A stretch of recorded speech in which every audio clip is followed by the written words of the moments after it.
Salut les potos, 20e jour de confinement, dimanche 5 avril 2020.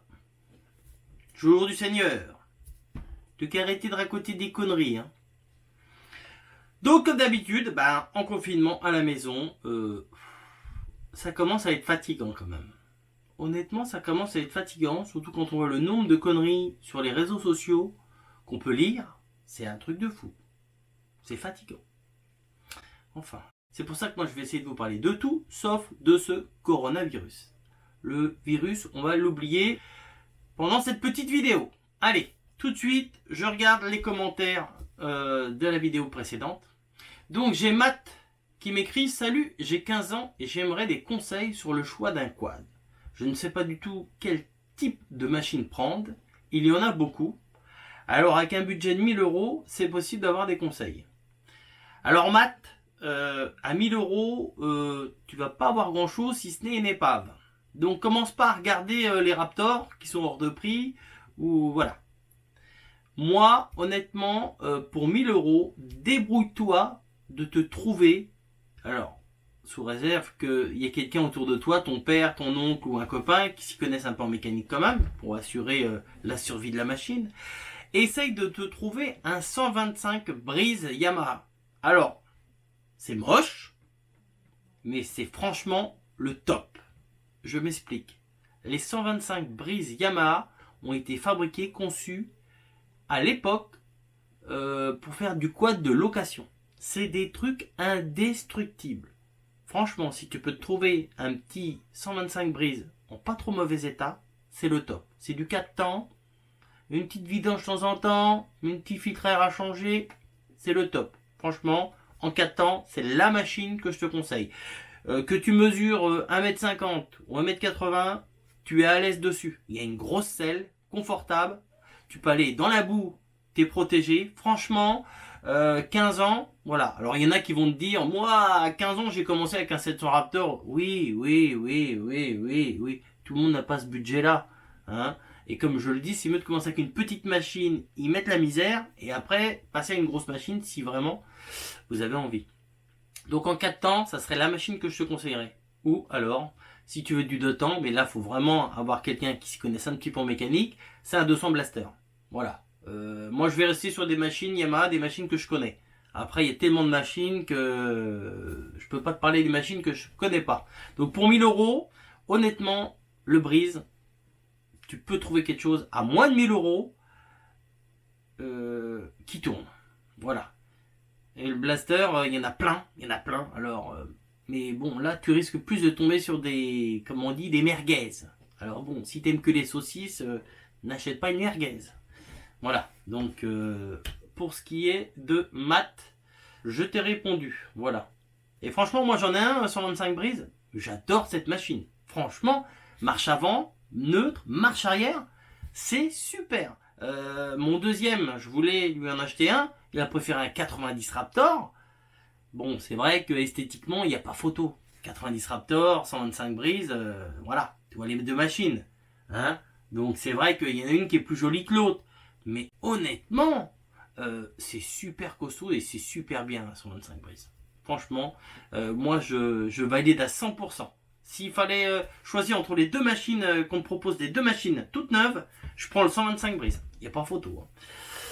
Donc ensuite, alors lui, vous le faites exprès de prendre des pseudos là, ou... Alors c'est soit vous le faites exprès pour que je sache pas lire, soit vous mettez toutes les lettres que vous avez sur votre clavier pour vous faire un pseudo, quoi. Lui, il a un pseudo, mais alors il a mis toutes les lettres, des... Bon, lui, qu'est-ce qu'il me raconte? Lui, oui, il voudrait...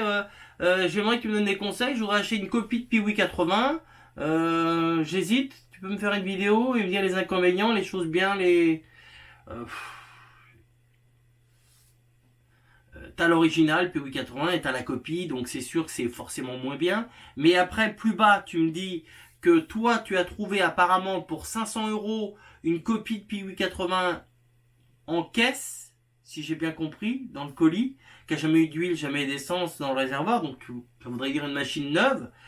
Honnêtement, contacte-moi sur ma boîte mail ou sur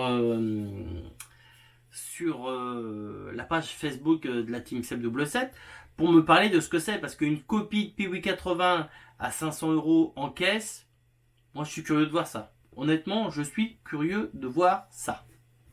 Voilà. Tac. Ensuite, alors j'ai Tripup.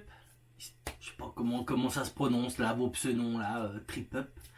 Qui me dit: salut la team 777, je me présente un peu. Il se présente un peu. Je viens de Belgique, j'ai 17 ans, je possède un 200 Blaster et j'ai acquis un Polaris 500 Predator. Que penses-tu de ce quad? Est-il fiable?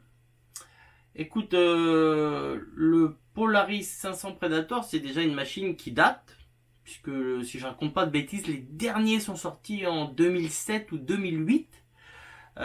Machine qui apparemment est assez lourde par rapport au moteur, mais bon, le moteur l'emmène, qui serait pas trop mal équipé niveau amortisseur d'origine.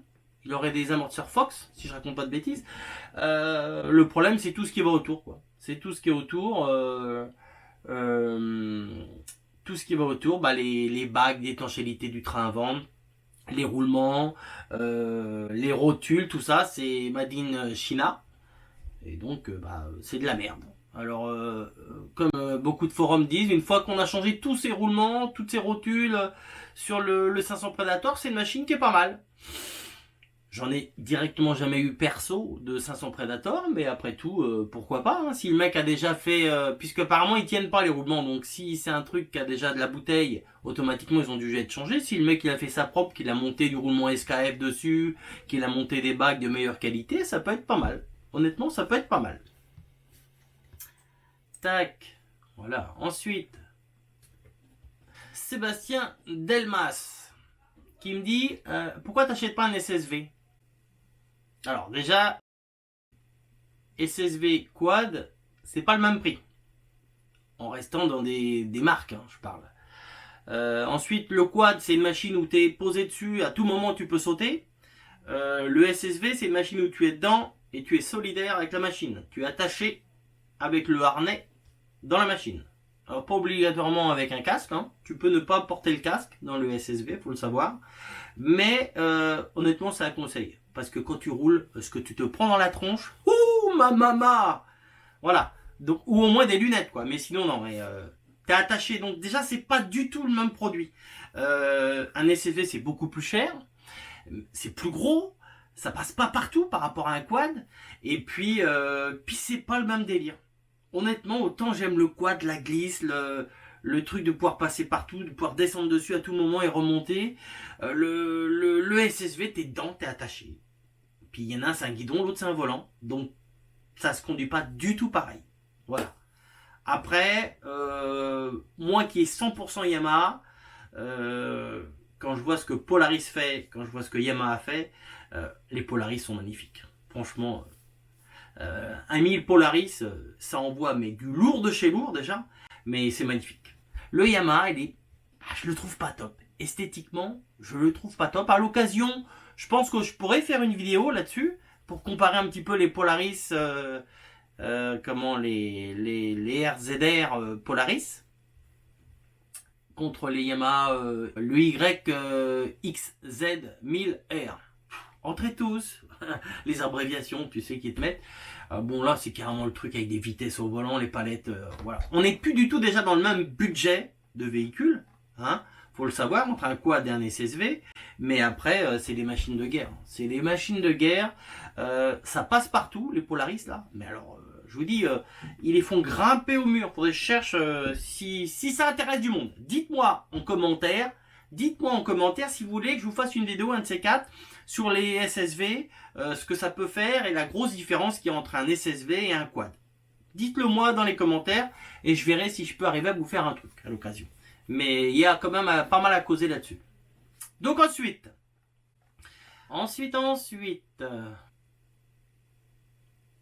Bon, lui me demande de faire une pub de sa chaîne. Alors déjà, sa chaîne, écoute, contacte-moi sur mes autres réseaux sociaux où on peut parler plus facilement, que je vois déjà quel type de chaîne tu as.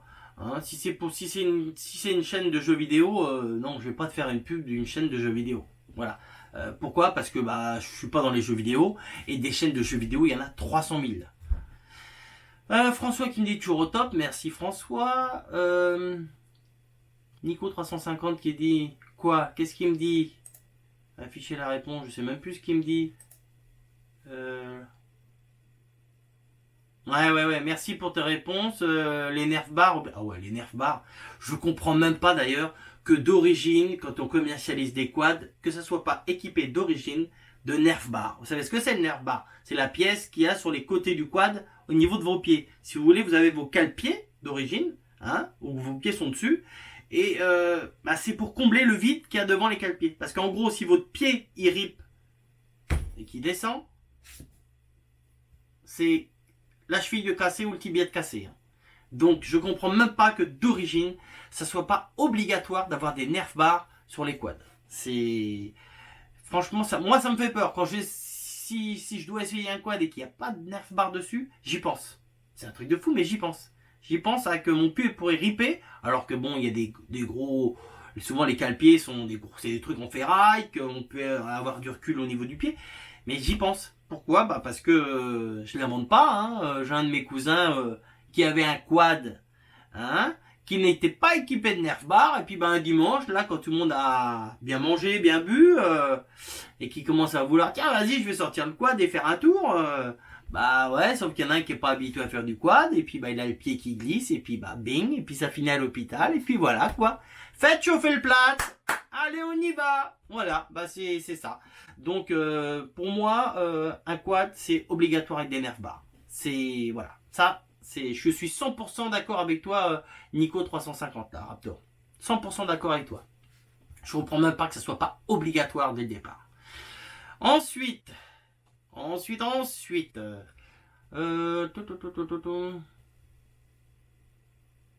Lorena Proud. Qui me dit qu'ils sont sympas les RZR 800. C'est vrai qu'ils sont sympas. Lui, il a le 900, oui, je sais, le 900 qui est en rouge. Puis là, maintenant, il y a le 1000. En plus, ils vous mettent des kits turbo sur ces machines-là. C'est des trucs. C'est fait pour voler. Hein. Franchement, c'est fait pour voler. Les Polaris, c'est des bêtes de guerre. Ça monte à un mur. Hein. Ensuite, qu'est-ce que tu penses du 250 Raptor? Il va vraiment falloir que je fasse une vidéo sur les 250 Raptor parce que là, vraiment, je vais faire une vidéo. En ce moment, j'ai pas trop le temps parce que vous savez qu'une vidéo tous les 2 jours, c'est un boulot de ouf. Hein. Donc voilà, donc lui, je le prendrai après, lui, parce que lui, le film d'aujourd'hui va comporter un petit peu sur son commentaire à lui. Donc Maxel, lui, qui me dit, je te remercie pour ta réponse, je vais partir sur un 700 Raptor homologué avant 2017. Tu as complètement raison. Et tu auras une marche arrière. C'est, voilà, on peut revenir là-dessus, mais c'est bête d'avoir une machine homologuée et de ne pas avoir de marche arrière. Ah oui, j'avais lui là. Le best de GTA V. Yo, tu es un bon. Une petite question. Ma mère a du mal à vouloir que j'ai une moto. Comment faire pour la convaincre? Je lui dis alors déjà, je lui réponds, moi, quel âge tu as? Est-ce qu'il y a des chemins autour de chez toi? Des bois où tu peux rouler sans être sur la route? Est-ce que tu travailles bien à l'école? Ça, c'est un petit peu des questions basiques. Et lui, il me répond, j'ai 11 ans. Alors déjà, il est pas en retard, le garçon, 11 ans. Et je peux rouler sur des chemins. Et je travaille bien à l'école, mais c'est pour ma sécurité. Ma mère me dit que c'est trop dangereux. Alors déjà, tu dis à ta mère... au moment où elle t'autorisera, où elle t'achètera une petite moto, 11 ans, tu peux très bien t'acheter un PU 80 ou l'équivalent d'un PU 80 ou un petit dirt. Tu lui dis tout simplement de t'acheter un pare-pierre, des bottes, hein, ça c'est important, les bottes, casque et gants, masque, et que tu sois équipé. Et puis après, de pas te laisser tout seul, quoi. 11 ans, tu pars pas faire de la moto tout seul. Faut qu'il y ait ton père ou un copain plus grand ou un oncle, quelqu'un qui puisse un petit peu t'encadrer, quoi. Parce qu'à 11 ans, t'es pas en retard, garçon. Hein. Moi, c'est le seul conseil que je pourrais te donner, quoi. Dis à ta mère que t'as vraiment envie, et puis qu'elle s'occupe de t'acheter les protections adéquates. Et que surtout, il y ait quelqu'un pour t'encadrer.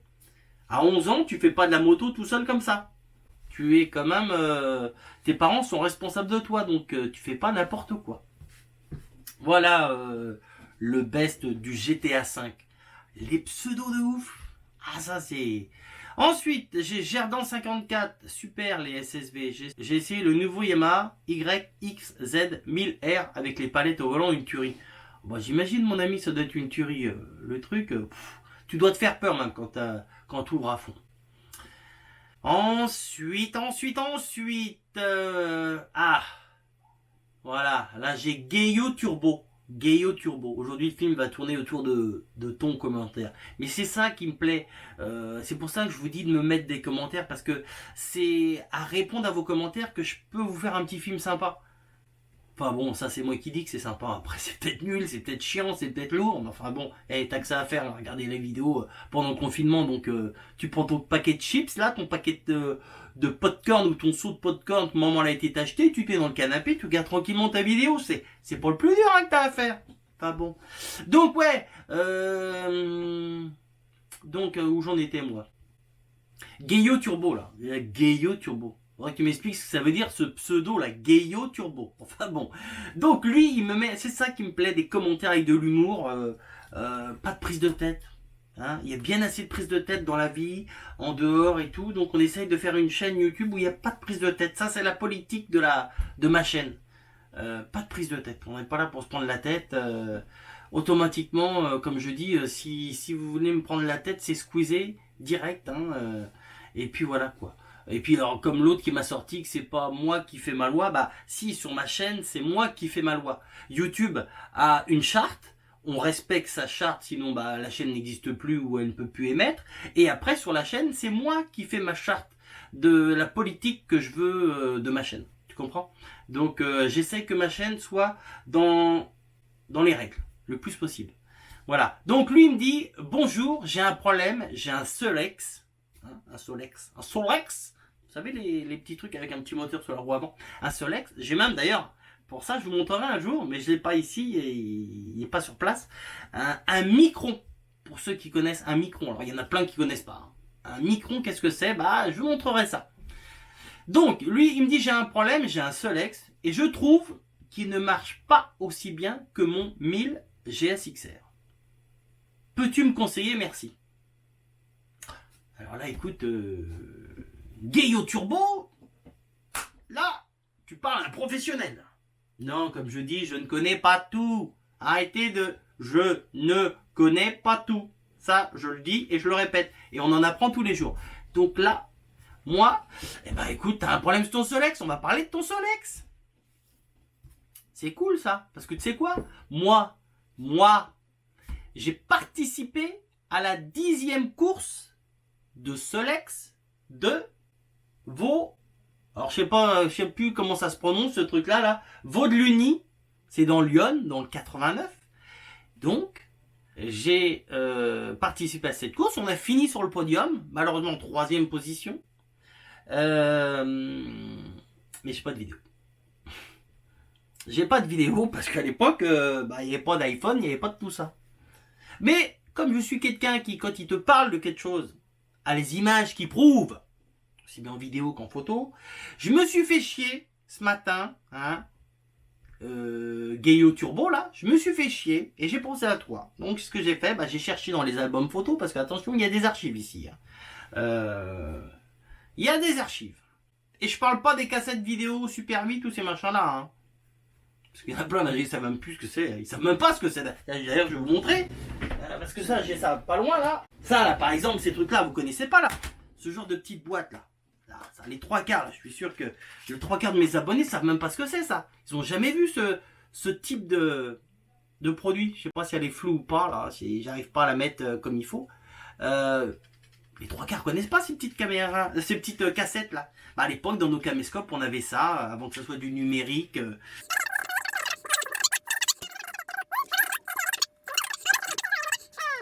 Mais enfin bon.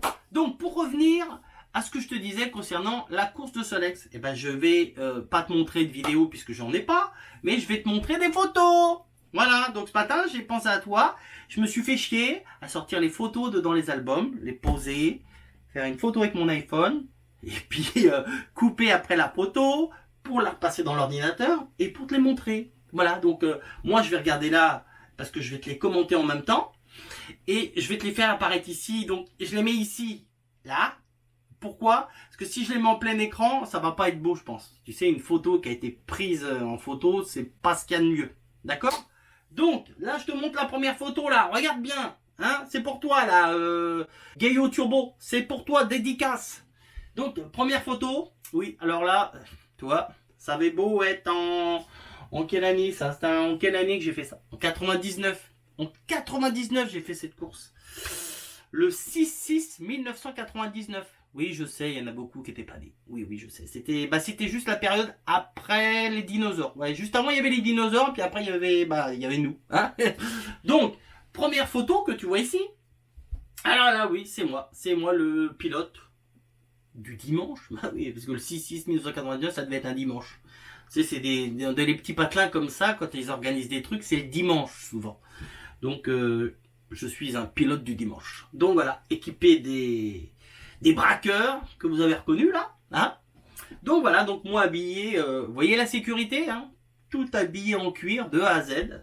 Non, je n'allais pas au Queen ce jour-là. C'était pour la course. Protection oblige. Les gants, les casques et tout, la totale. Donc voilà. Donc là, on a les deux mécanos et le pilote. Ensuite, on a la team. Là, vous pouvez voir, là, il y a la team au complet, là, quand même. Hein? Là, il y a les mécanos, c'est le stand, voilà. Hein. Donc là, on n'est pas sous une tente 24 machin un truc. Hein. Là, on est sous une bâche bleue. Mais bon, parce qu'il y a 10 soleils quand même.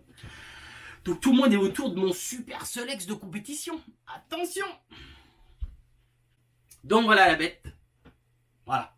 Ça, c'est un Solex de compétition. Gayo Turbo. Là, je te présente le Solex de compétition auquel on faisait prendre 16 000 tours.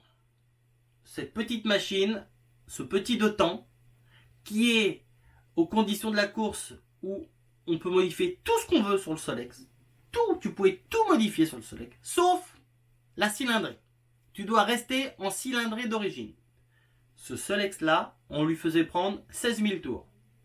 Donc tu peux voir, il ressemble plus vraiment à un Solex. Hein.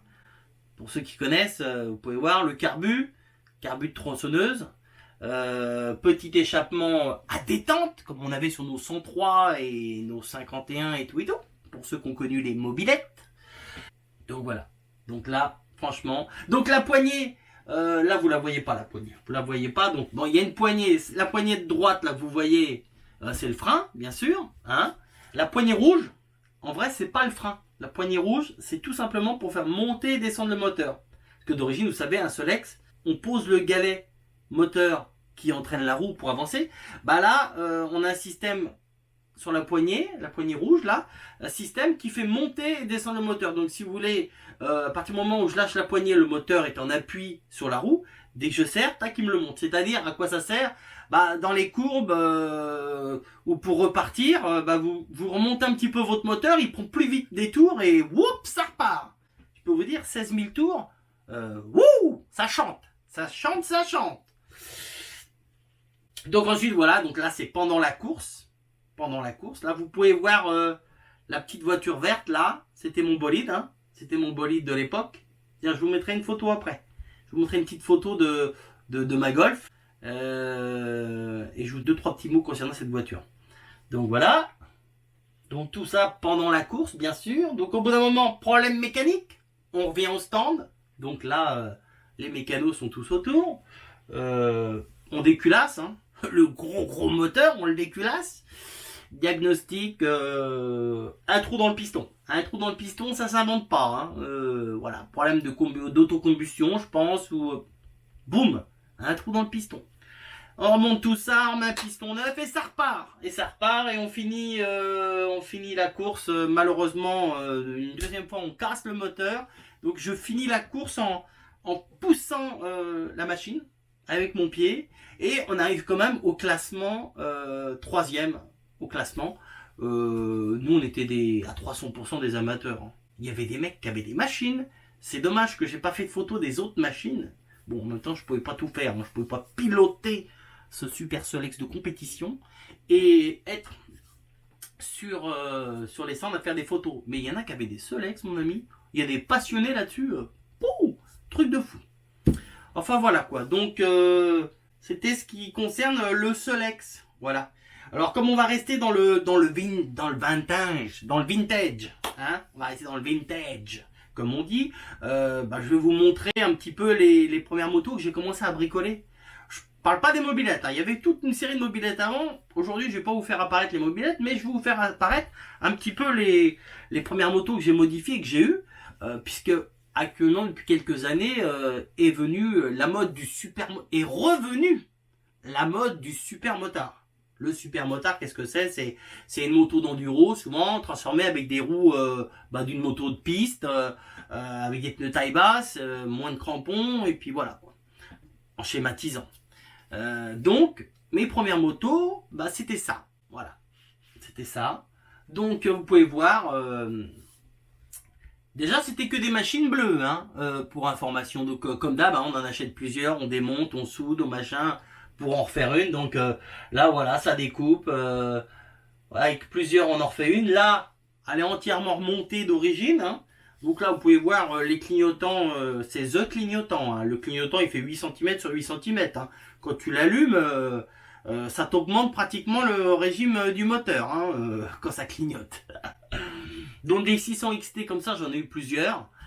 J'ai même eu une 600 XT E, le modèle avec le démarreur, avec le gros réservoir 23 litres, là, hein, la Ténéré, quoi. C'était la 600 Ténéré de l'époque. Voilà, donc là, toujours donc machine d'origine. Ensuite, on continue de la bricoler, on essaye de la passer en super motard. Donc là, ça y est, les gommards sont arrivés, donc vous avez vu les pneus que c'est par rapport aux autres pneus. Donc là, on l'a passé en super motard. Donc rayonnage des roues, roues super motard, pneus super motard. Le garde-boue de devant, on l'a découpé pour que ça fasse plus propre, comme vous voyez. Ensuite, toujours ça, voilà. Donc là c'est la machine toujours d'origine découpée en super motard. Donc après, je l'en mets en peinture. Voilà, donc là c'était un bleu métallisé Yamaha, mais je sais plus de quelle référence c'était. Donc là voilà, donc là c'est mon 600 XT en super motard, voilà, qui sortait de peinture. Donc j'avais mis des petits clignotants, j'avais tout ce qui allait bien, quoi, le petit échappement, hein. Petit échappement bien sûr non homologué. À l'époque, l'échappement non homologué. Si vous regardez bien, l'échappement c'est un haro, il est fermé au bout carrément. Et c'est des ailettes qu'il y a sur le côté. Donc c'est bien comme ça quand vous passiez entre les voitures, vous débrayez, vous mettez un petit coup de gaz, le monocylindre, pop, pop, ça pétait, c'était sympa. Voilà. La plaque à l'arrière, c'était pour dire que j'avais une plaque, hein, c'était des petits numéros, la plaque elle devait être grande comme ça. Vous voyez? Donc découpé dans du carbone les numéros, enfin bon, c'était pas les réglementations que tu as maintenant où tu es obligé d'avoir une plaque d'immatriculation, c'est la plaque de ma 4L d'il y a 25 ans quoi. Hein? Donc voilà quoi, donc ça c'est mon 600 XT avec un petit kit déco à l'époque d'YZ, je crois, dessus que j'avais mis pour l'embellir un petit peu. Alors les photos sont pas top, hein, c'est des photos que j'ai repris en photo. Voilà, ça c'est la photo avec mon Max dessus là. Voilà, ça c'était mon 600 XT en super motard. C'est beau quand même. Et petit détail, j'étais déjà 100% Yamaha. Ah oui, voilà, merci madame. J'ai eu que ça quasiment. Il n'y a que le Hornet que j'ai qui n'est pas Yamaha. Sinon, voilà. Tout simplement parce qu'au moment... Pourquoi j'ai un Hornet? Tout simplement, c'est qu'au moment où j'ai voulu changer de moto, il n'y avait rien qui me plaisait chez Yamaha. Le phaser, je trouve ça moche de chez moche. J'ai dit, si je trouve un Hornet jaune, je veux un Hornet jaune. Voilà. Mon truc, c'était ça. Et bien sûr, j'ai trouvé un Hornet jaune quasiment neuf.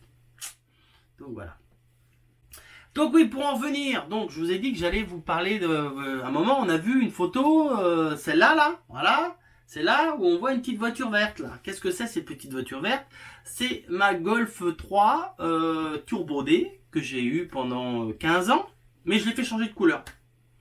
Je l'ai eu en 3 couleurs au total. Mon kiff, c'était de démonter cette voiture, d'appeler les potes pour me la poncer, de l'emmener en peinture, et après, de prendre mon temps, tout seul, gentiment dans la cour, à remonter ma voiture comme un mécano.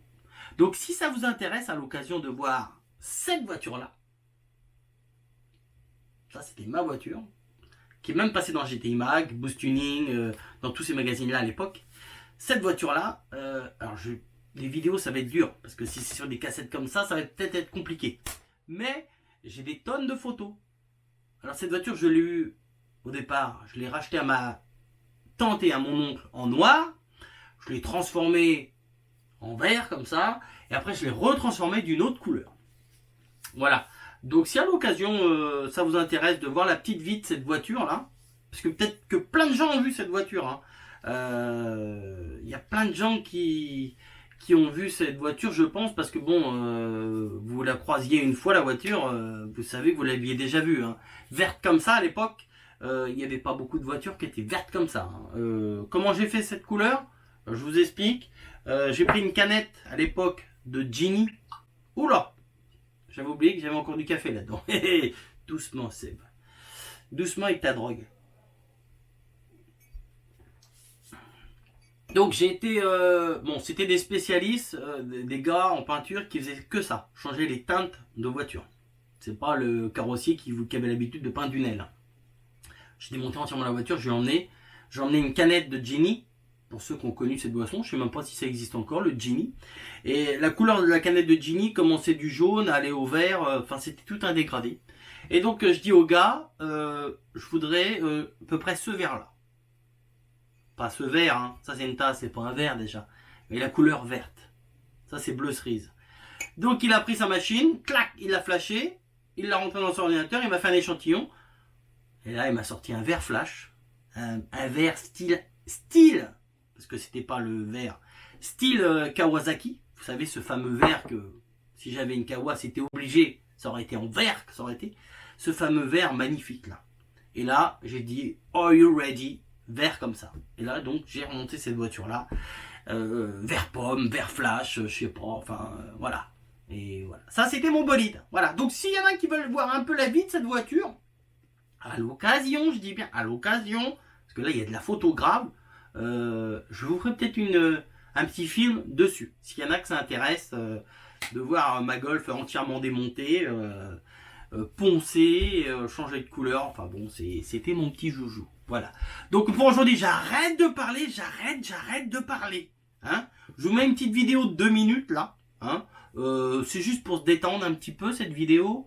125 YZ de 2015, quitté 144 cm3 Athena. Jolie petite machine, je vous mets ça dure 2 minutes, et puis après, faut y aller les gars, hein. On lâche des commentaires, on met des pouces bleus avec des clics et des claques, et on me met surtout des commentaires. Je veux des commentaires, un maximum de commentaires pour cette vidéo du 5 avril 2020, au 20e jour de confinement. Je vous fais la bibise et poteaux. 2 minutes de 125 YZ et je vous dis à dans 2 jours. Ciao, bye bye.